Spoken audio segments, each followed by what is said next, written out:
Hello' everyone, Dipanjali নাটৰ অন্য এটা ভিডিঅ'লৈ আপোনালোক সকলোকে স্বাগতম জনাইছোঁ। আজি দুপৰীয়া সাজৰ যোগাৰ কৰিবলৈ লৈছোঁ। ওলকচু কাটি আছোঁ মিক্সাৰে। ভাদ মাহত এইবাৰ বহুতবাৰ ওলকচু খালোঁ। তাৰে ভিডিঅ' এটা আপোনালোকৰ লগত শ্বেয়াৰ কৰিম বুলি ৰাখি থ'লোঁ। ইফালে মই সৰু সৰু মাছ কেইটামান আনিছিলে, সেইকেইটাও ধুনীয়াকৈ বাছি পেটুটো গুচাই লৈছোঁ। লোকেল মাছ খাবলৈ পালে ভাল লাগে, মাজে মাজে খাওঁ আমি এনেকৈ। ডাঙৰ মাছতকৈ সৰু মাছবোৰে খাই ভাল লাগে। ওলকচু পিছে মই নাকাটো, মিষ্টাৰে কাটে। এবাৰ মোৰ লগত ডাঙৰ এটা ঘটনা হৈ গ'ল। ওলকচু কাটোতে হাতৰ একেবাৰে বিজনী প্ৰায় 1 ঘণ্টালৈ নোহোৱা হৈ থাকিলে। এতিয়া সেইকাৰণে মিষ্টাৰে এইবোৰ কাটি কুটি দিয়ে। লগতে এটা নিমখ অকণমান দি হুইচেল মাৰি ল'লোঁ। এইখিনি দুটা হুইচেল মৰাৰ পাছত গেছটো অফ কৰি থ'লোঁ। ইফালে মাছকেইটাও ধুনীয়াকৈ ধুই ল'লোঁ, নিমখ হালধি অকণমান সানি ল'লোঁ।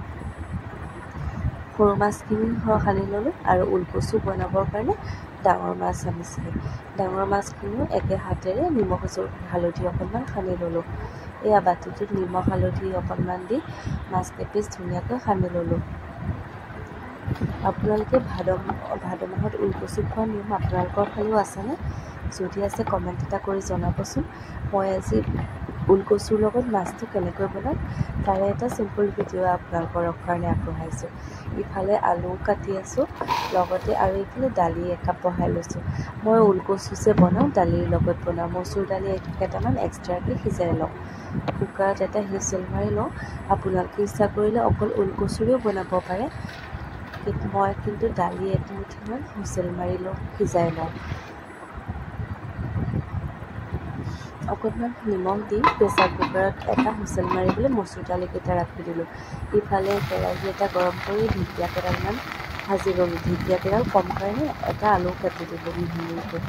ঢেকীয়া ভাজিখিনি মোৰ হ'লে বহুত ভাল পাওঁ। মই সদায় দিলেও মই বেয়া নাপাওঁ, খাই ভাল লাগে। কেতিয়াবা মাজে মাজে খাওঁ আনি।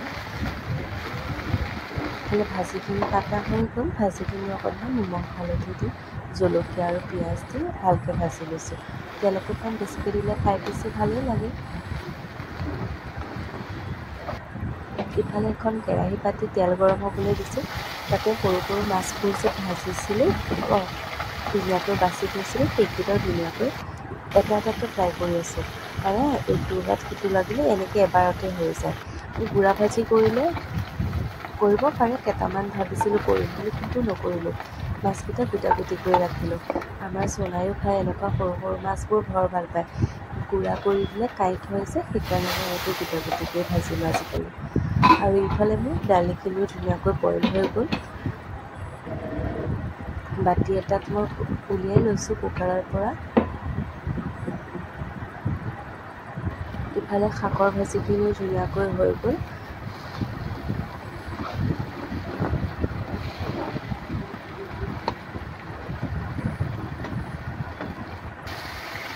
এইফালে মই সৰু মাছ ভজা ৰৈ যোৱা তেলতে আৰু অলপ তেল দি পেলাই তাতে ডাঙৰ মাছ দুপিচ ভাজি আছোঁ। এইখিনি জোলত ব্যৱহাৰ কৰিম।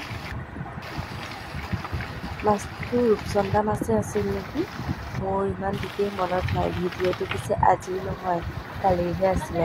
আজি মই এডিট কৰোঁতে দেৰি হ'ল কাৰণে আপলোড কৰিব কালি নোৱাৰিলোঁ। মাছকেইপিচ ধুনীয়াকৈ ভাজি ল'লোঁ।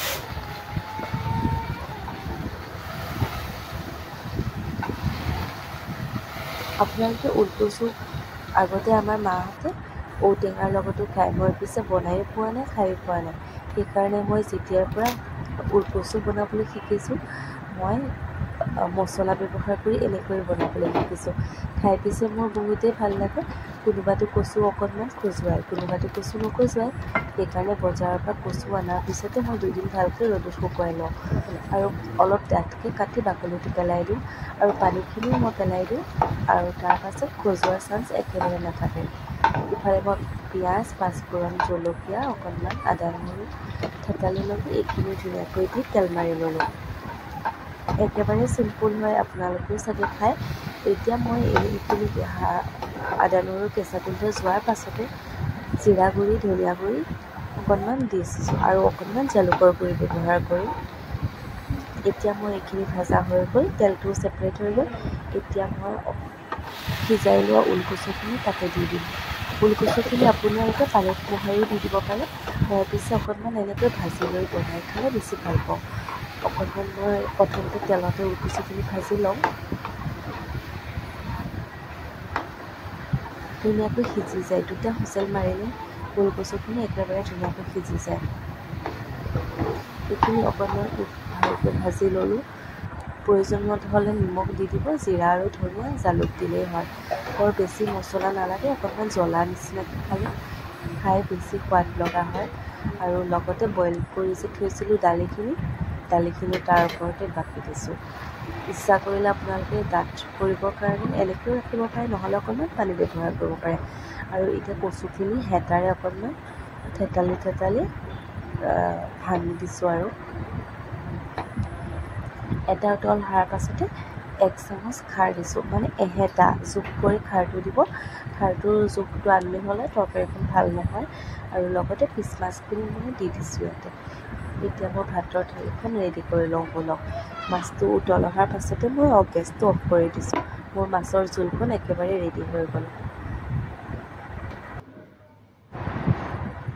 ভাতটো ধুনীয়াকৈ সজাই দিলে মই খাই বিৰাটেই ভাল পাওঁ।